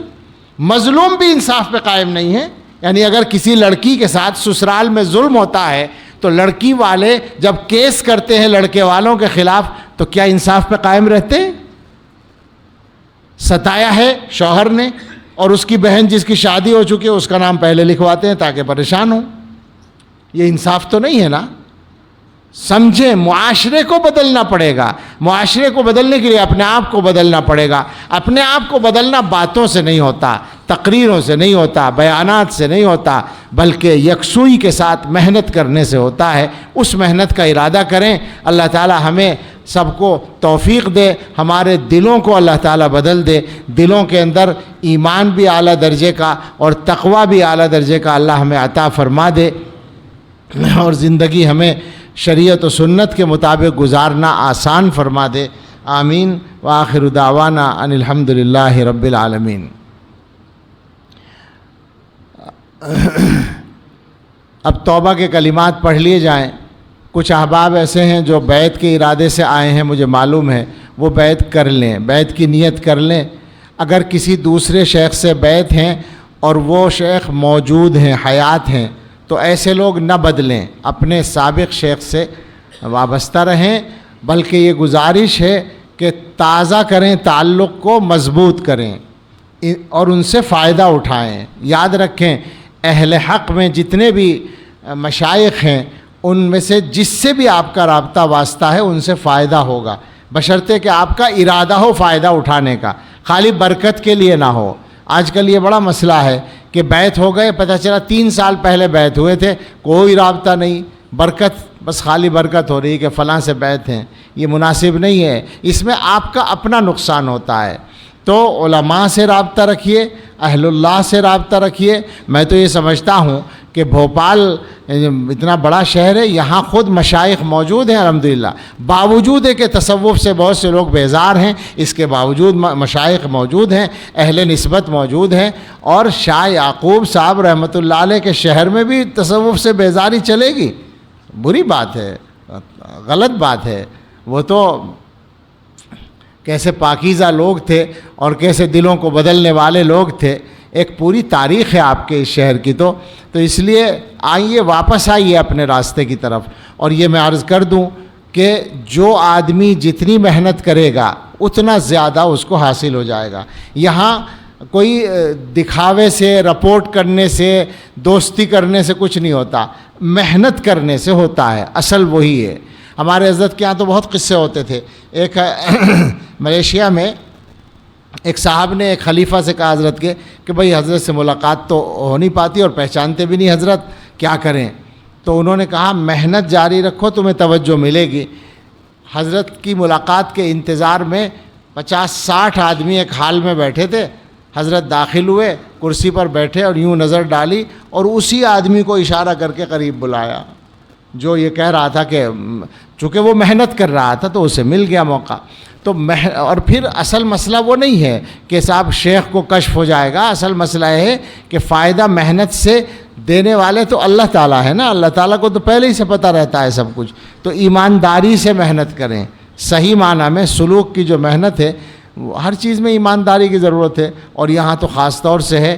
جب آپ صحیح معنی میں محنت کریں گے تو یقیناً آپ کی شخصیت بدل جائے گی، بالکل بدل جائے گی، یہ پکی بات ہے، دعویٰ ہے یہ، اس کا دعویٰ کر سکتے ہیں، اطمینان اور اعتماد سے کر سکتے ہیں کہ آدمی بدل جاتا ہے، اخلاق بدلتا ہے، مزاج بدلتا ہے، نماز کا طریقہ بدلتا ہے، لوگوں کے ساتھ برتاؤ بدلتا ہے، اور صاحب دنیا کو دیکھنے کا طریقہ ہی بدل جاتا ہے۔ سچی بات یہ ہے کہ اس کے بغیر ہم لوگ جیسی زندگی گزارتے ہیں، واقعتاً کیسے گزار لیتے ہیں، وہ زندگی کہلانے کے لائق نہیں ہے۔ حقیقت میں زندگی بنتی ہی اس وقت ہے جب اللہ تعالیٰ کے ساتھ اس طرح کا تعلق ہو جاتا ہے، کوئی مزہ نہیں، کوئی خوشی نہیں، تیرے بغیر زندگی موت ہے، زندگی نہیں۔ بہرحال توبہ کے کلمات پر توبہ کی نیت سے سب پڑھ سکتے ہیں، لیکن بیعت کی نیت وہی کریں جن کا بیعت کا ارادہ ہے۔ اور دعا کے بعد چونکہ بہت سارے احباب کی خواہش مسافہ کرنے کی ہے، اگرچہ میں پہلے ہی بتا دوں کہ میرے مسافہ سے کچھ فائدہ نہیں ہوگا، بہت گناہ گار آدمی ہوں، لیکن بہرحال ایک محبت ہے تو مجھے اس کی قدر کرنی چاہیے، اس لیے میں انشاءاللہ مسافہ کروں گا، مگر 2 شرطیں ہوں گی۔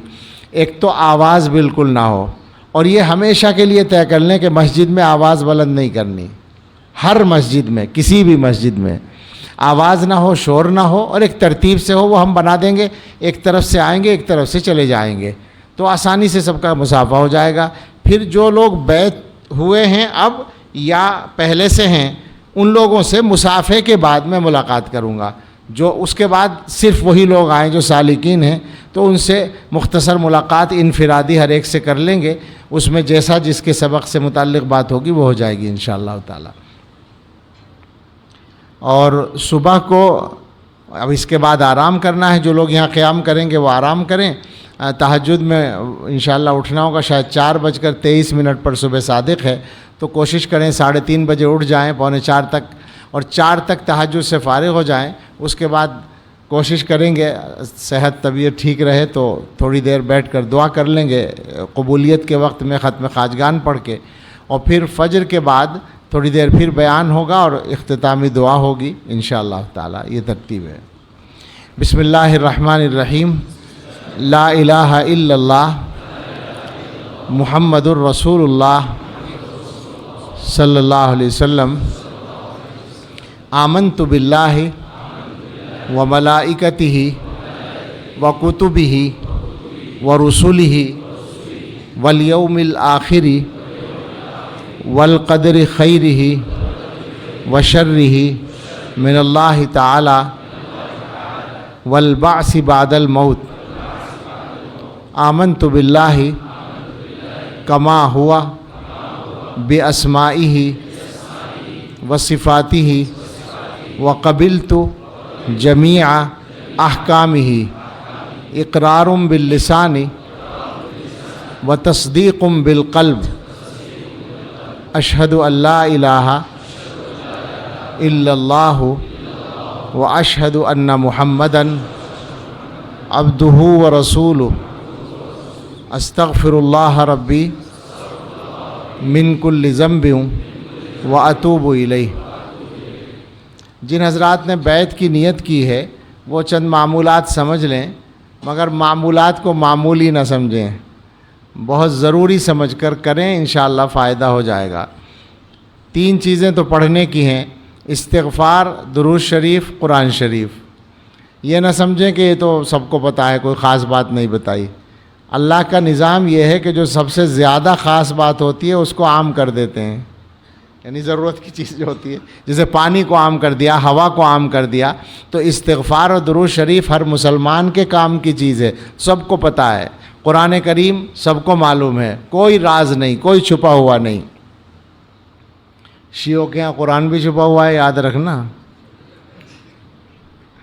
ہاں، ان کے یہاں آدھے سے زیادہ قرآن چھپا ہوا ہے، کہتے ہیں 2/3 جو ہے وہ تو، لیکن ہمارے یہاں کوئی چیز چھپی ہوئی نہیں ہے، اور یہ سب سے زیادہ ضرورت کی چیزیں ہیں۔ میں نے ایک جگہ ایک جلسے میں کہا کہ دیکھو ایک وظیفہ بتا رہا ہوں بیماریوں کے لیے، بہت شاندار، بہت مضبوط وظیفہ ہے، تو ایک دم متوجہ ہو گئے۔ کیا؟ میں نے کہا سورہ فاتحہ۔ اب جیسے ہی سورہ فاتحہ کہا تو چہرے دیکھ کر مجھے احساس ہوا، میں نے کہا جی مایوسی ہوئی ہوگی، آپ کو سورہ فاتحہ کا نام سن کر مایوسی ہوئی ہوگی کہ یہ تو کوئی خاص بات نہیں بتائی۔ آپ کو مزہ اس وقت آتا جب میں یوں کہتا کہ سورج نکلنے کے وقت پورب کی طرف منہ کر کے ایک پیر اٹھا کے اور ایک پیر سر پہ رکھ کے 371 مرتبہ یہ لفظ پڑھو، اور اس کے بعد قبرستان جاؤ اور یہ کرو، تب آتا مزہ کہ ہاں یہ وظیفہ صحیح بتایا بالکل۔ میں نے کہا دنیا کا کوئی وظیفہ سورہ فاتحہ کے برابر طاقتور نہیں ہو سکتا، اس لیے کہ اس کو حدیث میں شفا کہا گیا ہے۔ یقین تو پیدا کرو، یقین کر کے سورہ فاتحہ پڑھو، شفا ہوگی۔ تو اسی طرح سے یہ بات ہے کہ استغفار و درود شریف ہر مسلمان کی ضرورت ہے، تلاوت قرآن ہر مسلمان کی ضرورت ہے، اور یہ عبادتیں ہیں۔ آپ اگر جنید بغدادی بھی بن جائیں تو بھی آپ کو استغفار کرنا ہے، درود شریف پڑھنا ہے، قرآن شریف پڑھنا ہے، یہ تو پڑھنا ہی ہے۔ یہ ایمان کی طاقت کے ذرائع ہیں اور آپ کے لیے برکت کے ذرائع ہیں۔ تو یہ 3 چیزیں تو پڑھنے کی ہو گئیں۔ 2 کام اور ہیں، ایک تو یہ کہ ہر وقت اللہ تعالیٰ کو یاد رکھنے کی کوشش کریں۔ کانا رسول اللہ صلی اللہ علیہ وسلم یذکر اللہ علی کل احیانہ، حضور علیہ الصلاۃ والسلام ہر وقت اللہ کو یاد کرتے تھے، صحابہ کہتے ہیں۔ تو اس کا کیا مطلب ہے؟ ہر وقت زبان سے تو یاد نہیں کر سکتے، حضور کو تو بہت سارے کام تھے۔ مراد یہ ہے کہ دل سے ہر وقت اللہ تعالیٰ کی یاد رہتی تھی، کبھی بھی اللہ سے غافل نہیں ہوتے تھے۔ تو یہ حضور کی سنت ہے، اس کو حاصل کرنا ہے محنت کر کے۔ اس کا طریقہ یہ ہے کہ اپنے سب کام کرتے رہیں، خیال دل میں یہ لاتے رہیں کہ اللہ مجھے دیکھ رہا ہے، اللہ دیکھ رہا ہے۔ یقین تو ہے ہی کہ اللہ دیکھ رہا ہے، لیکن یاد نہیں رہتا، یاد کرنے کی عادت ڈالنی ہے۔ ایک دم سے عادت نہیں پڑے گی، ابھی یاد کریں گے، کام میں لگے ہوئے بھول جائیں گے، پھر یاد آئے گا، پھر بھولیں گے، پھر یاد آئے گا۔ ہمیں خوب یاد ہے کیفیت، بار بار ایسا ہوتا ہے، لیکن آہستہ آہستہ اگر آدمی متوجہ رہے تو بے ارادہ بھی اللہ تعالیٰ کا دھیان رہنے لگتا ہے۔ یہی مشق کرنی ہے۔ ایک کام ہے جو بیٹھ کر کرنا ہے، ذکر ہے وہ۔ اب ذکر کے طریقے ہر سلسلے میں الگ ہیں۔ ہمارے اس نقشبندی سلسلے میں ذکر کا طریقہ یہ ہے کہ دل سے اللہ اللہ کہنا ہے۔ باوضو بیٹھ جائیں، مجبوری میں بے وضو بھی کر سکتے ہیں، بہتر ہے باوضو۔ قبلہ رخ بیٹھ جائیں، مجبوری میں قبلے کے دوسرے رخ پر بھی بیٹھ سکتے ہیں، لیکن بہتر ہے قبلہ رخ، یعنی باقاعدہ ارادے سے جب کر رہے ہوں تو باوضو قبلہ رخ بیٹھیں۔ آنکھ بند کر لیں گے تو یکسوئی ہو جائے گی، دھیان ادھر ادھر سے نہیں جائے گا۔ دل کی طرف دھیان کر کے یہ سوچنا ہے کہ میرا دل کہہ رہا ہے اللہ اللہ اللہ اللہ اللہ اللہ، دل کہہ رہا ہے، زبان سے بولنا نہیں ہے، خاموش بیٹھ کر دل سے سوچنا ہے کہ دل اللہ اللہ کہہ رہا ہے۔ آپ یقین کریں یہ والا جو معاملہ ہے، یہ جو گویا معمول ہے، عمل کا لفظ بولتے ہوئے ڈرتا ہوں کبھی عملیات میں لے جائیں لوگ، اس لیے میں کہہ رہا ہوں یہ ذکر جو ہے دل سے ذکر کرنا، یہ بہت بہت زیادہ مؤثر ہے، آدمی کو بدلتا ہے، پکا بدلتا ہے۔ پہلے دن سے ہی ایک خاص فرق آنے لگتا ہے، سکون پیدا ہوتا ہے دل میں، چند دنوں کے اندر اللہ تعالیٰ کی محبت بڑھنے لگتی ہے، اور کچھ دنوں کے بعد گناہوں سے بچنا آسان ہونے لگتا ہے، عبادتوں کا کرنا آسان ہونے لگتا ہے۔ یہ سب ہوتا ہے تجربے سے، آپ کو پتہ چل جائے گا، کوشش کریں۔ اور جو لوگ رابطہ رکھ سکیں، خاص طور سے علماء سے گزارش ہے کہ وہ ضرور رابطہ بھی رکھیں۔ رابطے کا یہ مطلب نہیں ہے کہ ہر دن رابطہ کرنا ہے، بلکہ جب ضرورت ہو رابطہ کر لیں، 10 دن 20 دن میں، یا میسج کر لیں یا فون کر لیں، یا کبھی ملاقات کا موقع ہو ملاقات کر لیں، تو اس سے آسانی ہوتی رہتی ہے۔ تو یہ 5 معمولات ہیں: استغفار، درود شریف، تلاوت قرآن، ہر وقت اللہ کا دھیان، اور تھوڑی دیر یہ مراقبہ جو کرنا ہے، ایک نشست تو پکی کر لیں جب آپ کو فرصت ہوتی ہو، صبح میں یا رات میں یا دوپہر میں، مسجد میں یا گھر میں یا اپنے کمرے میں، جہاں آسان ہو۔ کہیں بھی نہ ہو تو بستر پر بیٹھ کر لیں، رات کو وضو کر کے بیٹھ جائیں، نیند آئے تو سو جائیں، تھوڑی دیر تو چلی جائے گا کام، لیکن ایک نشست ضرور کریں۔ اس کے علاوہ جتنا موقع ملے اچھا ہے۔ مثلاً مسجد میں گئے، 5 منٹ باقی ہیں ابھی، مراقبہ کر لیا، اٹھنے کی جلدی نہیں ہے، 5 منٹ مراقبہ کر لیا۔ کہیں آفس میں بیٹھے ہیں، فرصت ہے، مراقبہ کر لیا۔ اس سے ترقی ہوتی رہتی ہے آسانی کے ساتھ۔ اللہ تعالی ہم سب کو اپنی دائمی اور سچی یاد نصیب فرمائے، اور شریعت و سنت کے مطابق زندگی گزارنا ہمارے لیے آسان فرمائے۔ میں نے مولانا سے بھی کہا تھا، آپ سے بھی کہتا ہوں، ایک کام تو آپ کر دیجیے جی۔ یہ ایسی بات کہی جس کی تردید بھی نہیں کر سکتے۔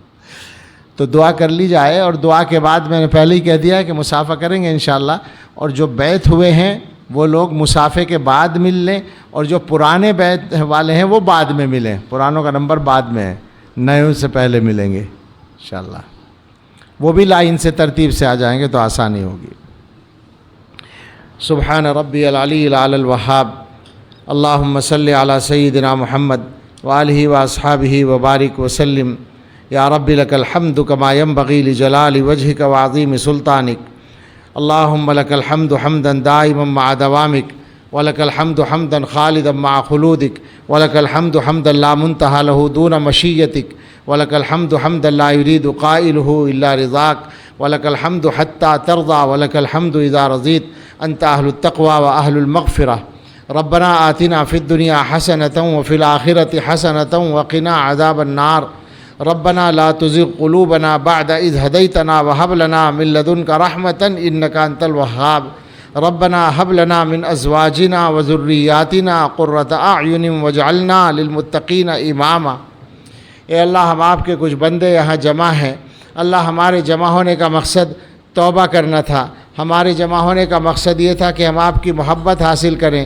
اللہ، ہم آپ سے قریب ہونا چاہتے ہیں، ہمارے گناہوں نے آپ سے دور کر رکھا ہے، اللہ ہمارے گناہوں نے تو ہمارا بیڑا غرق کر رکھا ہے، اللہ ہمارے دلوں کو گندا کر رکھا ہے۔ اے رب آپ اپنی رحمت نازل فرما کر ہمارے دلوں کو پاک کر دیجئے۔ اللہ ہم نے ابھی توبہ کی نیت سے کلمات پڑھے ہیں، اللہ ہم سب کو سچی توبہ نصیب فرما دیجئے۔ اے اللہ ہم عجیب ہیں، ہمارا معاملہ عجیب ہے، سینکڑوں مرتبہ زندگی میں یا ہزاروں مرتبہ توبہ بھی کر چکے ہیں اور پھر توڑ بیٹھتے ہیں۔ اے اللہ اب تو ایسی توبہ چاہیے جو سچی توبہ ثابت ہو جائے، سچی توبہ بن جائے۔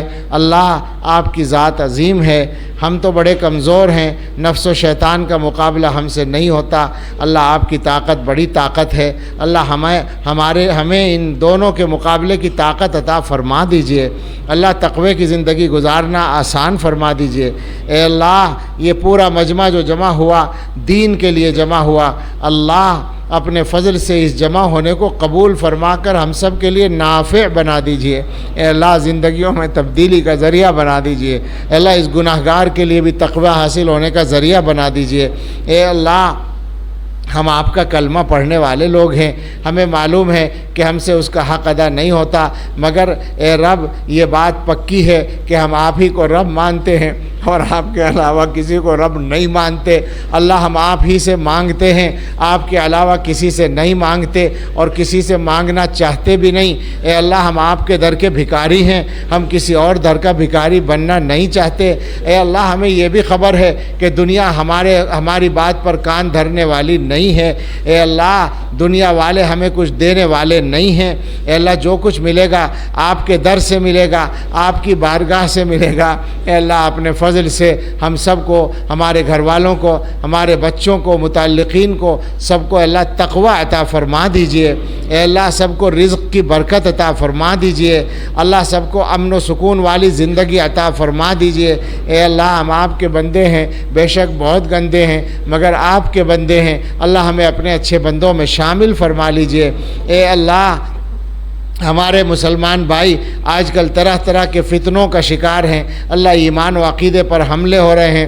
اے رب اس کمزور بندے نے بہت سی باتیں کی ہیں جو اس کی حیثیت سے زیادہ ہیں۔ اے اللہ اپنے فضل سے ان میں نافعیت پیدا فرما دیجئے اور ہر بات اخلاص سے کہنے کی توفیق عطا فرما دیجئے۔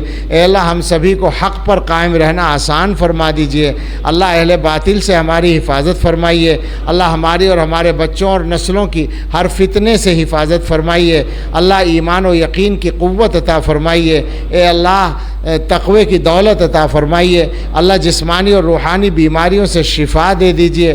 ہم میں اور ہمارے متعلقین میں جو بیمار ہوں اللہ سبھی کو صحت کاملہ عطا فرما دیجئے۔ اللہ ہم سب کو قرضوں سے سبکدوش فرما دیجئے۔ اللہ جن کے پاس گھر نہیں ہے آرام دہ اچھے گھر ذاتی عطا فرما دیجئے۔ جو بے روزگار ہیں یا روزگار میں کوئی پریشانی اللہ وہ دور کر کے ان کو بابرکت حلال روزگار عطا فرما دیجئے۔ اے اللہ جن کے پاس اولاد نہیں ہے، شادیاں ہو چکی ہیں اور ابھی اولاد نہیں ہے، اللہ ان سب کو اولاد صالح عطا فرما دیجئے۔ اے اللہ جن کی شادیاں باقی ہیں ان کے لیے سنت کے مطابق شادیاں کرنا آسان فرما دیجئے۔ اللہ ہم سب کو ہماری اولادوں کی طرف سے آنکھوں کی ٹھنڈک عطا فرمائیے۔ اللہ ہماری اولادوں کے حق میں ہماری اچھی تمنائیں پوری فرمائیے۔ اللہ ان کے حق میں ہماری دعائیں قبول فرما لیجئے۔ اے اللہ ہماری سبھی دعائیں قبول فرما لیجئے۔ اللہ ہم سب کے والدین کو ہماری طرف سے جزائے خیر عطا فرمائیے۔ ہمارے اساتذہ و مشائخ کو اور تمام محسنین کو ہماری طرف سے جزائے خیر عطا فرمائیے۔ اے اللہ دنیا میں امن و امان عطا فرما دیجئے، عالم اسلام کی حفاظت فرمائیے، جنگ کے بادل ہٹا دیجئے، اسلامی اساسوں کی حفاظت فرمائیے، اسلامی شعائر کی حفاظت فرمائیے، حرمین شریفین اور مسجد اقصیٰ کی حفاظت فرمائیے۔ اللہ ہر صاحب ایمان کے ایمان کی، جان کی، مال کی، عزت و آبرو کی، گھر بار آل اولاد و کاروبار کی حفاظت فرمائیے۔ اے اللہ ہم اپنے لیے اور ساری امت کے لیے ہر خیر کا سوال کرتے ہیں، عطا فرما دیجئے۔ ہر شر سے پناہ چاہتے ہیں، اپنی پناہ میں لے لیجئے۔ اللہ اس پورے مجمع پر اپنی خاص رحمت کی نظر ڈال دیجئے۔ اللہ ہمارے دلوں پر، ہمارے گھروں اور گھر والوں پر خاص رحمت کی نظر ڈال دیجئے۔ اللہ اس شہر پر اپنی خاص رحمت کی نظر نظر ڈال دیجئے۔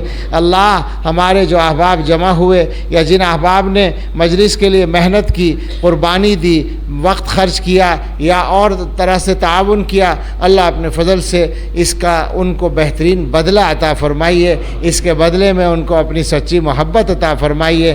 اللہ ان کے کاموں میں آسانی عطا فرمائیے۔ اللہ ہم سبھی کے کام آسان فرما دیجئے۔ اللہ ہم میں سے ہر ایک کے سامنے بہت سے بڑے بڑے کام ہوں گے، اللہ ہمارے سارے کاموں میں آسانی فرما دیجئے، ہمارے کام بنا دیجئے، کام بگڑنے سے بچا لیجئے۔ اللہ ہمیں آسانی عطا فرما دیجئے۔ اللہ ہمارے دینی اور دنیاوی کاموں میں، انفرادی اور اجتماعی کاموں میں اپنی مدد شامل فرما دیجئے۔ اے اللہ ہم ہر خیر کا سوال کرنا چاہتے ہیں، ہر خیر عطا فرما دیجئے۔ ہر شر سے پناہ چاہتے ہیں، اپنی پناہ میں لے لیجئے۔ اللہ عافیت دے دیجئے، دوام عافیت، تمام عافیت اور شکر عافیت عطا فرما دیجئے۔ ربنا تقبل منا انک انت السمیع العلیم وتب علینا انک انت التواب الرحیم، وصلی اللہ علی سیدنا محمد وآلہ واصحابہ اجمعین برحمتک۔